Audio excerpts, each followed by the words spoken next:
அனைவருக்கும் வணக்கம் நண்பா. நான் உங்கள் பிரவீன்குமார் பேசுகிறேன். இன்றைக்கான கான்செப்ட் என்னன்னா கபடி கபடி கபடி கபடி கபடி. நம்ம இளைய தளபதி விஜய் அவர்கள் நடித்த கில்லி படம் தான் இன்னைக்கான கான்செப்ட். எனக்கேவா சம்பந்தப்பட்டவன் தானே ஆட முடியும். அதாவது என்னன்னா, இது விஜய் சாரோட புது படமா இல்லை இது ரீரிலீஸ் படமான்ற சந்தேகம் எனக்கு மட்டும் இல்லை, உங்கள் எல்லாருக்கும் இருக்கும். ஏன்னா அந்த அளவுக்கு கில்லி படம் சும்மா பட்டி தொட்டியெல்லாம் பட்டையை கலப்பிட்டு இருக்கு. ஆனால் இந்த கில்லி படம் கடந்து வந்த பாதைகளை சின்ன ஒரு வீடியோ மூலமா பார்க்கலாம். அதுக்கு முன்னாடி நம்ம சேனலுக்குள்ள போகலாம்.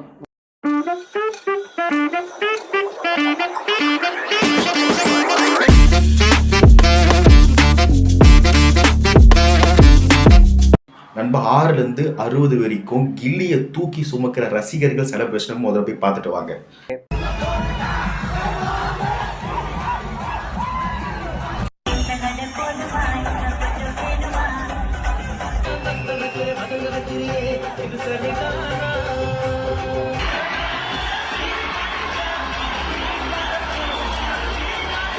இப்போ புரியுதா நான் ஏன் இது விஜய் சாரோட புது படமா இல்லை ரீரிலீஸ் படமான்னு ஏன் சந்தேகமாக இருக்குது சொன்ன. இப்போ புரியுதா? கில்லி ஒரே நாள் தமிழ்நாட்டில் மட்டும் 4 கோடி வசூல் பண்ணியிருக்கு. அது மட்டும் இல்லாமல் உலக அளவில் 18 கோடி கில்லி படம் வசூல் பண்ணியிருக்கு. நம்ம ரஜினி சார் அவர்கள் நடித்த லால் சலாம் படம் பார்த்தீங்கன்னா, அந்த படம் தமிழ்நாட்டில் மட்டும் மொத்தம் வசூலும் எவ்வளோனா 16 கோடி. அதை கில்லி அப்படின்னு சொல்லி அடிச்சிருக்காரு நம்ம தளபதி.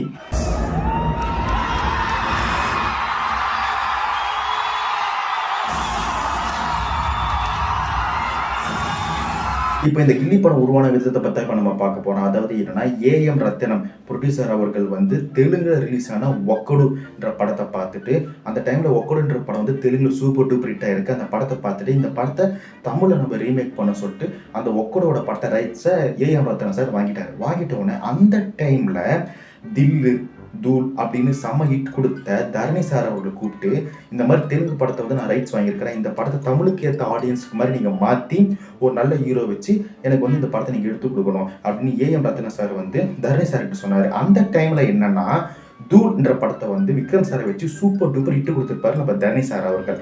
ஆனால் தூள் படமே ஃபர்ஸ்ட் யார்கிட்ட சொன்னார்னா விஜய் சார் கிட்ட தான் நம்ம தரணி சார் சொன்னார். ஆனால் அந்த டைமில் விஜய் சார் கிட்ட அந்த கதையை மேலோட்டமாக தரணி சார் சொல்லியிருக்காரு. ஆனால் நம்ம தளபதி என்ன பண்ணியிருக்காருன்னா, சார் மேலோட்டமாக சொன்னலாம் எனக்கு புரியாது, நீங்கள் ஃபுல் எக்ஸ்பிளேஷன் கொடுங்க அப்படின்னு சொல்லும்போது, இல்லை விஜய் இன்னும் நான் அந்த கதை டெவலப் பண்ணல, அது மேலோட்டமாக உங்களுக்கு பிடிச்சிருந்தா நீங்கள் பாருங்கள் சொல்லும்போது, இல்லை சார் மேலோட்டமாலாம் நம்மளுக்கு செட் ஆகாது, ஃபுல் எக்ஸ்பிளேஷன் கொடுங்க சொன்னோன்னே ஓகே விஜய்னு சொல்லிட்டு விக்ரம் சாரை வச்சு அந்த படத்தை எடுத்து முடிச்சிட்டாரு. தூள் படத்தை விஜய் சார் பார்த்துட்டு, சார் என் கிட்ட சொன்ன கதையா சார், அவரே ஷாக் ஆகிட்டாரு. என்ன சார் இப்படி டீட்டெயிலாக எக்ஸ்பிளைன் பண்ண இந்த கதையை நானே நடிச்சிருப்பேன். விஜய் சார் அவர் கொஞ்சம் வருத்தப்பட்டார். அந்த டைமில் ஏஎம் ரத்னம் சார் இந்த மாதிரி ஒக்கடு படத்தை நீங்கள் எனக்கு எடுத்து கொடுக்குன்னு சொல்லும்போது, சரி விஜய் வச்சு நம்ம ஒரு படம் எடுக்கிறதா இருந்தது, அது தள்ளி போயிடுச்சு, நம்ம ஏன் இந்த ஒக்கடு படத்தை விஜய் சாருக்கு பண்ணக்கூடாதுன்னு தரணி சார் விஜய் சாரை கில்லி படத்தில் கொண்டு வந்தாரு. இப்படிதான் கில்லி படத்துல நம்ம தளபதி சேர்ந்தாரு. அது மட்டும் இல்லாமல் கில்லி படம் அந்த டைம்ல அதிகமான பொருள் செலவில் எடுக்கப்பட்ட திரைப்படம். ஏன்னா ஏஎம் ரத்னம் சார் கிட்ட போயிட்டு, இன்னும் தரணி சார் ஃபிலிமை இந்த அளவுக்கு செலவு பண்றாரு, தண்ணி மாதிரி செலவு பண்றாரு அப்படின்னு சொல்லியிருக்காங்க. அது மட்டும் இல்லாமல் அந்த கில்லி அந்த மொட்டை மாடி, அந்த லைட் ஹவுஸ் எல்லாமே செட்டு எனக்கே செம ஷாக்கு. ஏன்னா அந்த அளவுக்கு நேச்சுரலா போட்டிருப்பாங்க. அது மட்டும் இல்லாம ஏஎம் ரத்னம் சார் கிட்ட போயிட்டு நிறைய பேர் சொல்லியிருக்கிறாங்க, இன்னும் தரணி சார் இப்படி செலவு பண்றாரு, உங்களுக்கு கட்டுப்படி ஆகுமா அப்படின்னு கேட்கும்போது, எனக்கு தரணி சாரோட டைரக்ஷன் நம்பிக்கை இருக்கு. அது மட்டும் இல்லாமல் ஒக்கடு படம் தெலுங்குல சூப்பர் டூப்பர் போயிருக்கு, எனக்கு அந்த படம் கண்டிப்பா வசூல் தரும்னு சொல்லி நம்பிக்கையை ப்ரொடியூசர் சொல்லியிருக்கிறாங்க. எதனால இவ்வளோ செலவு நான் சொல்றேன்னா, அந்த டைமில் உச்ச நட்சத்திரம் யாரா நம்ம சூப்பர் ஸ்டார் ரஜினிகாந்த் அவர்களும் கமலஹாசன் சார் அவர்களும் அந்த டைமில் அதிகமான பொருள் செலவில் மொத்த படத்தோட பட்ஜெட்டு படையப்பா 3 கோடியில் அந்த படத்தை எடுத்து முடிச்சாங்க. ஆனால் கில்லி மொத்தம் பட்ஜெட்டும் 8 கோடியில் அந்த படத்தை எடுத்து முடிச்சிருக்கிறாங்க. 8 கோடியில் எடுத்துட்டு ஒரு ப்ரொடியூசர் எந்த நம்பிக்கையில் நீங்கள் இப்படி இருக்கீங்கன்னு கேட்கும்போது, எனக்கு தில் தூள்னு தரணி சார் பண்ண டைரக்ஷன் மேலே நம்பிக்கை இருக்குது. அந்த ஒக்கடு படத்தோட அந்த படத்து மேலே எனக்கு அபார நம்பிக்கை இருக்குன்னு ப்ரொடியூசரே சொல்லியிருக்காரு. அது மட்டும் இல்லாமல் விஜய் சாரும் நம்பினாரு இந்த படம் கண்டிப்பாக சூப்பர் டூப்பர் ஹிட் ஆகும், தரணி சார் நம்புறாரு இந்த படம் சூப்பர் டூப்பர் ஹிட் ஆகும்னு. அவங்க நம்பிக்கை வீண் போகவே இல்லை. இது ஒரு சிம்பிளாக நம்ம விஜய் சார் வந்து இந்த படத்து மேலே எப்படி ஒரு அபார நம்பிக்கை வச்சாருன்னு ஒரு சிம்பிளாக ஒன்று சொல்கிறேன். அதாவது என்னன்னா 2003 அக்டோபர் 24 வந்து திருமண படம் ரிலீஸ் ஆச்சு. அதில் ஒரு டைலாக் வரும், நீங்களே பாருங்க. ஆனா ஆட்டம் கோதா போட்டி பந்தேன்னு வந்துட்டா சும்மா சொல்லி அடிப்பேன் கில்லி கில்லி மாதிரி. இதுல என்ன இருக்கு, கில்லி படம் வந்த அப்புறம் திருமண படம் வந்திருக்கும், அதுல டைலாக் பேசியிருப்பாரு விஜய் சார் அப்படின்னு நினைச்சிட்டு இருப்பீங்க. கிடையாது. அதாவது 24 அக்டோபர் 2003 தான் திருமண படம் ரிலீஸ் ஆயிருக்கு.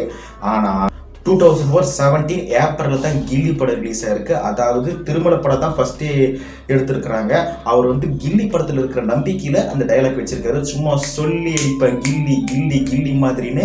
அந்த அளவுக்கு கில்லி படம் ஹிட் ஆகும்னு விஜய் சாருக்கு அபார நம்பிக்கை இருந்திருக்கு. அவர் நம்பிக்கை வீண் போகல.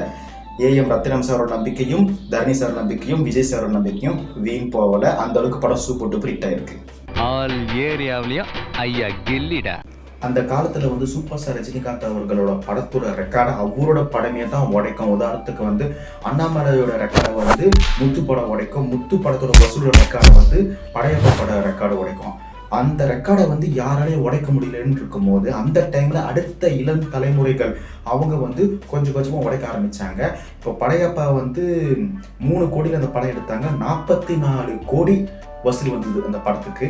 அதே மாதிரி அந்த வசூலை யாராலையும் உடைக்க முடியல அப்படின்னு நினைக்கும் போது கில்லி சொல்லுவ நினைப்பீங்க. இல்லை, நம்ம விக்ரம் அவர்கள் சாமின்ற படத்தை வந்து எடுத்திருப்பாரு. 1 சாமி 2 சாமி 3 சாமி 4 சாமி 6 சாமி அப்படின்னு சொல்லுவாரு. அந்த படம் தான் படையப்பா படத்தோட ரெக்கார்டை உடைச்சது. ஆனா அந்த டைம்ல படையப்பாவும் சரி சாமியும் சரி இந்த 2 ரெக்கார்டையும் சும்மா சில்லு சில்லா உடைச்சது நம்ம கில்லி தான்.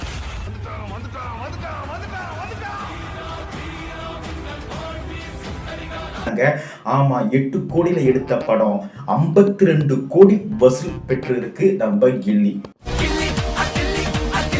52 கோடி தானப்பா அப்படின்னு நீங்க நினைப்பீங்க. இந்த காலத்தை வச்சு கம்பாரிசன் பண்ணாதீங்க. நான் சொல்றது 2004 அந்த டைம்ல டிக்கெட் ரேட்லாம் எவ்வளவு கம்மியா இருக்கும். அந்த டைம்லயே போயிட்டு 52 கோடி வசூல் பண்றது மிகப்பெரிய சாதனை.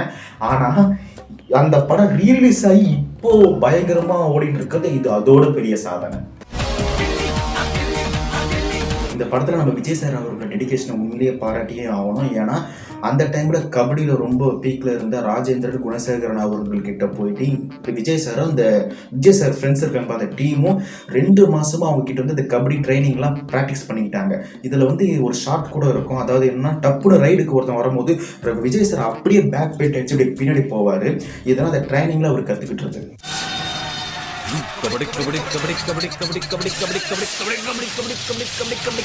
முக்கியமா இந்த படத்துல வசனம்லாம் சும்மா சூப்பரா இருக்கும். அது முக்கியமான காரணம் பரதன் சார். அவர் தான் வந்து இந்த படத்தோட வசனகர்த்தா. அதாவது என்னன்னா, இந்த ஊர்ல நான் கபடி விளையாடுறது தான் வந்தேன், ஆனா நாடே வெட்டி கிரவுண்ட் அது இல்லை இதுன்னு கூன்ஸ்னு வரும். அதெல்லாம் அப்படியே பூஸ்ட் பம்ப்ஸா இருக்கும். ஒவ்வொரு சீனும் சூப்பரா இருக்கும். இப்படிப்பட்ட நல்ல நல்ல முத்துக்களான வசனத்தை கொடுத்த அந்த பரதன் சாருக்கு ரொம்ப ரொம்ப நன்றி. 100 ஆண்டு காலம் வாழ்க, நோய் நொடி எல்லாம். ஓகே நண்பா, படத்தை பத்தி நல்ல விதமா பேசிட்டோம். இருந்தாலும் படத்தை பத்தி அங்கங்க சின்ன வயசுல இருந்து எனக்கு ஒரு சின்ன ஒரு உறுத்தல், ஒரு 3 உறுத்தல். அந்த படத்தோட 2-3 மூவி மிஸ்டேக்ஸ் இருக்கு. அது சொல்லலைன்னா என் மனசு தாங்காது. இருந்தாலும் பொத்த போக்கில் ஒரு 3 மிஸ்டேக் சொல்லிடுறேன். இது 2 மிஸ்டேக் வந்து கண்டிப்பா பாதி பேர் கண்டுபிடிச்சிட்டு இருப்பீங்க. அதாவது என்னன்னா செமிஃபைனல் முடிச்சிட்ட அப்புறம் ஃபைனல் போவாங்க. இவங்க மதுரை மேட்சுக்கே வந்து செமிஃபைனல் தான் போயிருப்பாங்க. ஆனால் அங்கே வந்து தோற்றுருவாங்க. தோற்று முடிச்சிட்ட உடனே மொட்டை மாடில் வந்து ஆப்போசிட் டீம் வந்து விஜய் சார் அவர்களை வந்து கலாச்சின்னு இருக்கும். அந்த டைமில் வந்து விஜய் சார் சொல்லுவார், நிறைய கோவப்படாத, ஃபைனலில் பார்த்துக்கலாம் அப்படின்னு விஜய் சார் சொல்லுவார். இங்கே தான் எனக்கு ஒரு சந்தேகம். அதாவது என்னென்னா, செமிஃபைனல் ஜெயிச்சு தானே ஃபைனலுக்கு போக முடியும். செமிஃபைனலில் தான் தோத்துட்டாங்களே, அப்படி ஃபைனலுக்கு போக முடியும். Mistake number 1. மதுரை மேட்ச்ல மண்ண கவிட்டீங்களா? யாரா மண்ண கவண்டு? நரிடா, ஓட்டேரி நரி. மோதி பாத்தலடா. லாஸ்ட் பாத்தியா மச்சான், நீ மதுரையில ஒழுங்கா மேட்ச் ஆடினா இந்த பண்ணாட பரதேசல எதுக்குன்னு பேசுவானுங்களா? டென்ஷன் ஆகாத. இந்த சூழ்நிலையில நம்ம அமைதியா இருந்து தான் ஆகணும். மேட்ச் விடு. ஃபைனல்ல பாத்து. ரெண்டாவது என்னன்னா, இது வந்து மீம்ஸ் நிறைய பேர் பார்த்துருப்பீங்க. அதாவது என்னன்னா, முத்துப்பாண்டி அவர்கள் கூட வந்து ஒரு அடியாள் இருப்பான். அந்த அடியாள் வந்து இந்த பாட்டில் வந்து ஏன் எட்டி பார்த்துட்டு போறான் பாருங்க. இந்த டவுட் எனக்கு ரொம்ப நாளே வண்டியை போட்டு குழப்பின இருக்கு. அதாவது என்னன்னா, விஜய் சார் அவர்கள் வந்து அந்த ஜிப்சி வண்டியை வந்து அவர் ஏரியாவில் விட்டுருவாரு. அந்த டைம்ல வந்து நாய் வந்து துரத்தின்னு இருக்கும். இவர் மிளகா பொடியை வந்து போட்டு எஸ்கேப் ஆகிடுவார். அந்த டைமில் வந்து பூமின்ற அந்த விஜய் சாரோட தங்கச்சி கேரக்டர் வந்து த்ரிஷா மேடமுக்கு வந்து அவங்க ஃபேமிலி ஃபோட்டோவை காட்டிகிட்டு இருக்கோம். இது நான், இது எங்கள் அப்பா, இது எங்கள் அம்மா, இது எங்கள் அண்ணன் ஃபேமிலி ஃபோட்டோ காட்டிகிட்டு இருக்கோம். ஆனால் அப்படியே கட் பண்ணால் அந்த போலீஸ்காரங்க வந்து ஃபோன் பேசிட்டு நம்ம த்ரிஷா மேடம் வரும்போது போலீஸ்காரங்க வந்து இங்கே என்னமா இருக்கிற, இது ரொம்ப மோசமான ஏரியாவா, நான் உன்னை வீட்டில் விட்டுறேன்னு சொல்லுவாங்க. அந்த டைமில் வந்து கரெக்டாக வீட்டுக்குலாம் போயிட்டு அப்புறம் வீட்டில் வந்து ஃபேமிலி ஃபோட்டோ பார்க்கும் ஹீரோயினி. பார்த்த அப்புறம் தான் ஐயோ இது வந்து நம்ம விஜய் சாரோட அப்பாவை அப்படி தான் த்ரிஷா மேடம் கண்டுபிடிப்பாங்க. ஆனால் இதுலேயே ஃபஸ்ட்டே வந்து இந்த பூமின்ற அந்த பொண்ணு விஜய் சார் தங்கச்சி வந்து சொல்லிடுமே இது நானே, இது எங்கள் அப்பா, இது என் அண்ணனு. அந்த ஃபோட்டோலேயே வந்து த்ரிஷா மேடம் பார்த்துட்டாங்களே, அப்போது அப்பயே கண்டுபிடிச்சிருக்கணுமே, ஏன் கண்டுபிடிக்கல? என்னதான் சின்ன குறைகள் இருந்தாலும் கில்லி தான். ஏன்னா இந்த படத்தை நானும் போய் தேட்டரில் போய் பார்த்தேன். ஆனால் எனக்கு ரொம்ப ரொம்ப பிடிச்சது அந்த பாட்டு தாங்க. அந்த காதலை பா அப்படியே போட்டு ஏதோ கிழிச்சு எடுக்கிறாங்கப்பா. உண்மையிலே வித்யாசாகர் சார் சூப்பர் சார். அதாவது ப்ரொடியூசர் வந்து வித்யாசாகர் சார் கிட்ட போயிட்டு, சார் ஒக்கோடு படத்தில் வந்து 2 சூப்பர் ஹிட்டான பாட்டு இருக்குது, அந்த பாட்டை வந்து நம்ம இங்கே யூஸ் பண்ணிக்கலாம் சொல்லும்போது, சார் என்னை என் போக்கில் விடுங்க சார், நான் வந்து உங்களுக்கு சூப்பரான பாட்டெலாம் நான் எடுத்து கொடுக்குறேன் இவர் வந்து சொல்லி, அப்புறமா வந்து டேரக்டரே வந்து நீங்களே அதை கேட்டு வாங்களேன் சார், அதில் 2 பாட்டு இதை வச்சுக்கலாம் அப்படின்னு ப்ரொடியூசர் சொன்னார். ஏன்னா அதெல்லாம் ரொம்ப பெரிய ஹிட்டாக இருக்குன்னு. நான் சொன்னேன் அதெல்லாம் வேண்டாம் சார், நம்ம வேறு பாட்டு பண்ணிக்கோ. நான் சொன்னேன், நான் அந்த அப்படி போட்டு பாட்டு கம்போஸ் பண்ணி அது ஒரு அரை மணி நேரத்தில் முடிச்சிட்டோம். அந்த பாட்டை முடித்த முன்னே அவருக்கு தான் ஃபோன் பண்ணி இனி வாழ்க்கையில் வந்து இவ்வளோ பெரிய ஒரு குத்துப்பாட்டுன்றது வந்து கிடைக்கிறது ரொம்ப கஷ்டம், நம்மளே அதுக்கப்புறம் பண்ண முடியாது, உங்களுக்கு கடவுள் அந்த மாதிரி அனுகிரகம் பண்ணியிருக்காரு. அவர் சொன்ன மாதிரி அப்படி போடு இப்போ கூட ரீரிலீஸ்லையும் கொண்டாட்டமாக கொண்டாடிட்டு இருக்காங்க தேட்டரில்.